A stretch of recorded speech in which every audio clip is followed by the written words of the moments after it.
good morning guys. Welcome to my vlog. Yun guys, no, at hindi ko na ginamit yung cellphone ko guys. Ang ginamit ko ay ito na rin guys na ginagamit ko na GoPro. Kasi no, lumulundag-lundag eh. Baga magalaw yung yung video niya.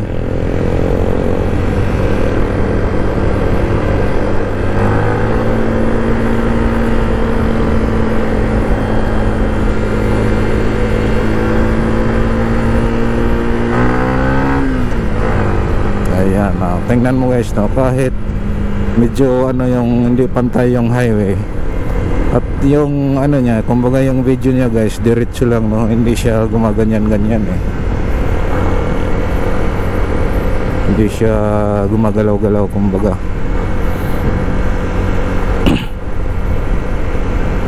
Ayan, kahit lumulubak-lubak. Pero pag cellphone, parang lumulundag eh, parang maalon. Pero pagdating dito guys sa GoPro ay smooth na smooth. Ayan So yan guys, no, halimbawa naman kung ikaw ay wala ka pang GoPro camera, pwede naman ng cellphone, no? Diyan ako nag-umpisa eh. Pwede na sa mga content lang na mga Pero halimbawa nag-vlog ka, nakamotor ka, motovlogger ka, parang pero okay naman siya. Kaya nga lang yung niya, kikita mo na gumaganyan-ganyan guys, sa talon-talon, no?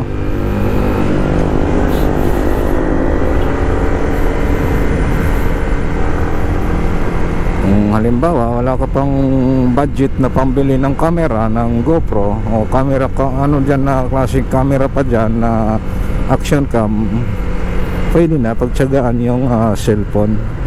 Kaya nga lang guys, mag-ingat lang guys, kasi hindi natin alam, baka mamaya biglang malaglag yung cellphone nyo. Nako, talagang basag talaga, hindi talaga makakaligtas. Yan lang, kailangan matibay talaga guys yung pagkalagay nyo sa mouth ng nyo cellphone, no? Baka mamaya bigla na lang malaglag, tapos mabilis yung takbo mo, biglang malaglag. Ayun, sayang yung cellphone guys. Kailangan panigurado talaga na safety talaga yung cellphone pagkalagay dito sa mouth ng inyong helmet guys, no?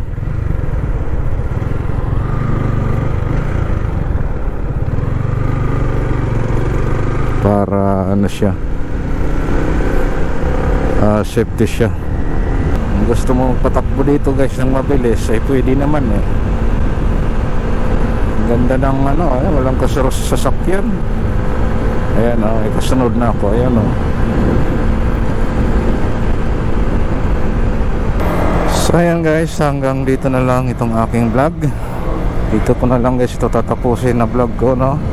Maraming salamat guys sa inyong lahat, sa inyong panonood. See you next vlog po. Moto G Vlog. Bye bye.